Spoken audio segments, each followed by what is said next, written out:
Hi. What do you see? Who am I?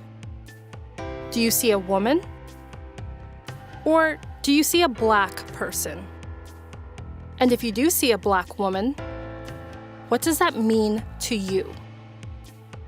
Racism exists in every level of society, from individuals to the highest social structures. I challenge you to become anti-racist.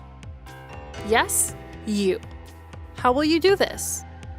By watching me, you will be able to recognize the different categories of racism and racial discrimination, understand the historical impact and ongoing legacy of racism in Canada and white privilege, identify racial discrimination and harassment in different spheres of society, and conceive the consequences of racism. Pretty heavy stuff, but there's a good ending for you. After you learn all this, you get to apply your knowledge. I'll show you what to do against racism, the benefits of living in a society without racism, and how to commit to being anti-racist. Come, let's begin. Number 1, what is race?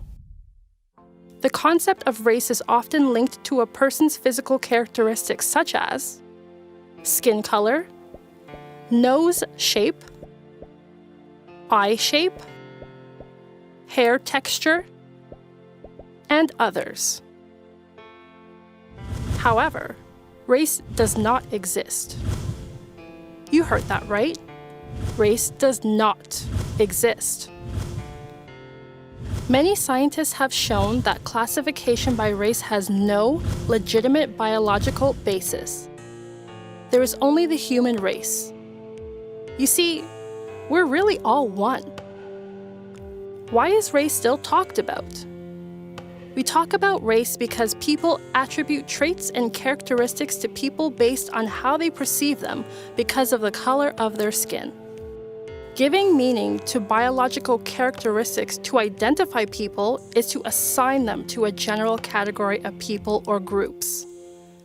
This is called the process of racialization.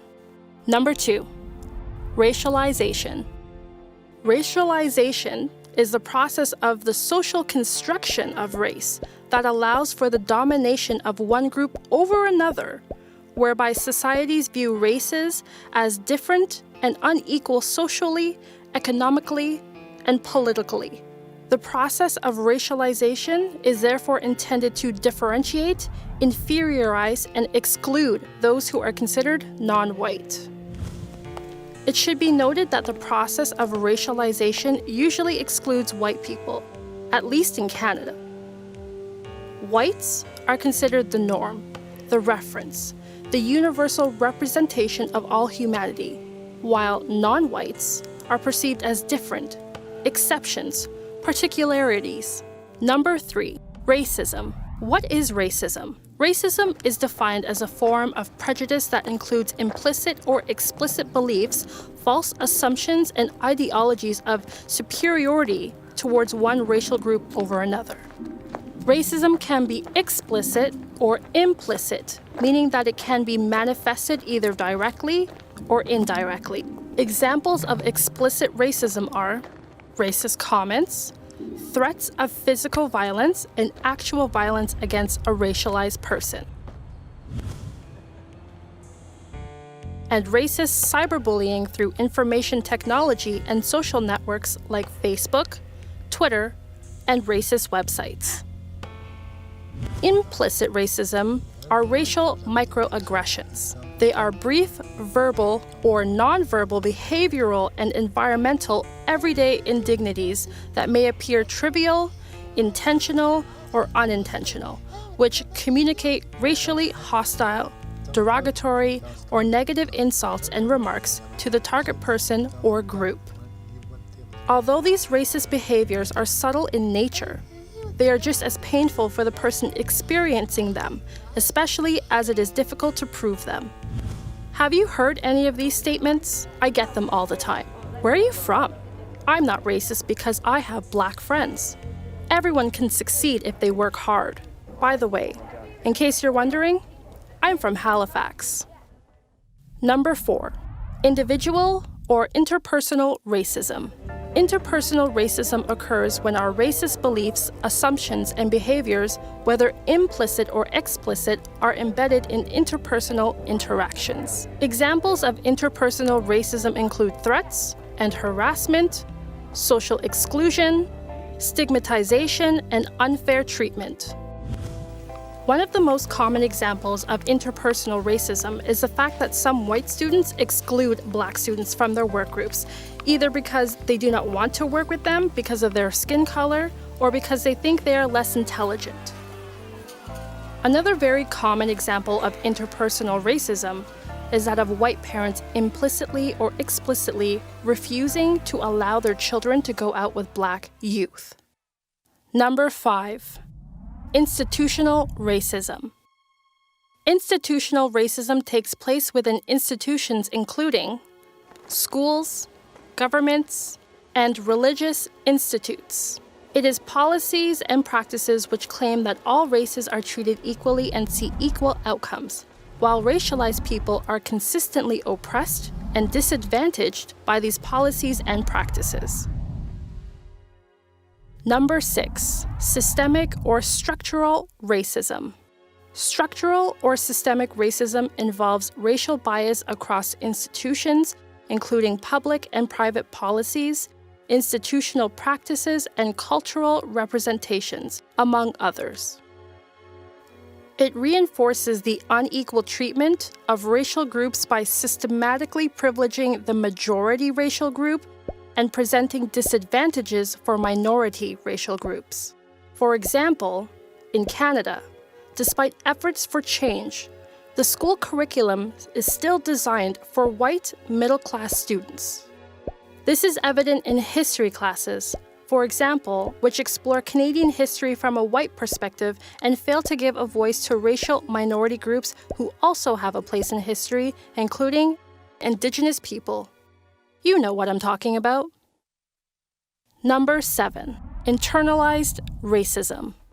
Internalized racism is generally defined as the acceptance and integration of negative beliefs, prejudices, and stereotypes about one's own abilities and values by individuals of a racial group into a dominant racial group. Internalized racism occurs when people who are victims of racism themselves adopt beliefs and behaviors which support the racism they experience. An example is thinking, hey, maybe I am not good enough. It is a major consequence of living in a racist society and experiencing racism. As a result of listening to racist comments, ideas, and thoughts, and having racist experiences, some racialized people end up adhering to the racist views of the dominant group.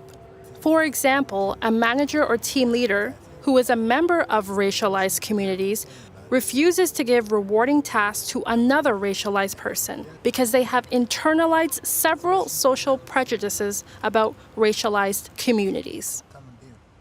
Number 8. Racial profiling. Racial profiling occurs when an authoritarian figure attributes criminal intent and/or acts on stereotypical assumptions based on an individual's race, color, ethnicity, and other identity markers.